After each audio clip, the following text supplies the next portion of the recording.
Здравствуйте, уважаемые коллеги! Меня зовут Миркимбекова Ардаку Мирзаковна, являюсь учителем начальных классов. На свете есть тысячи профессий, все они нужны и интересны. Но каждый человек должен избрать ту, которая наиболее соответствует его природным способностям и наклонностям, то есть найти свое призвание. Я всегда любила детей и мечтала стать учителем. Считала, что среди множества различных профессий на Земле эта профессия самая интересная и привлекательная. Я учитель начальных классов. У меня особая профессия, даже в чем-то уникальная. Уж очень большие задачи стоят передо мной. От этого большая ответственность и большая любовь. Думаю, что именно любовь – определяющее качество моей специальности. Прежде всего, любовь к детям. Вряд ли без нее можно стать учителем. Конечно, любовь к человеку и дает силы выдержать многие сложности повседневной жизни. Любовь к жизни без оптимизма к школе сегодня не выжить. Любовь к труду, профессия учителя предполагает ежедневную упорную работу.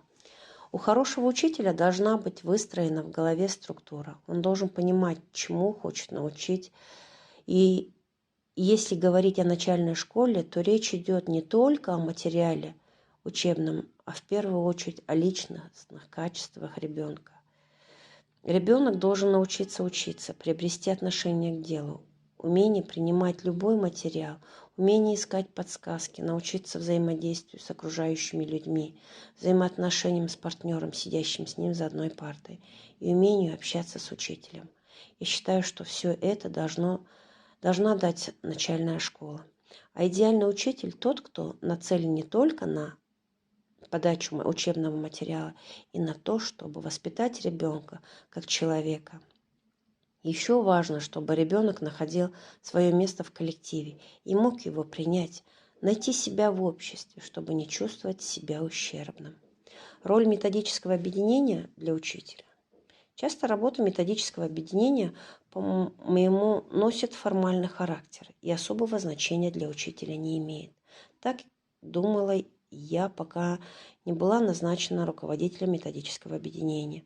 При постоянном общении поняла, что мои коллеги видят во мне прежде всего учителя, способного оказывать им методическую помощь, и являются тем человеком, который видит в перспективе цели и знает, как их решить. Я считаю, что методическое объединение имеет важное значение в школе и способствует профессиональному росту педагога.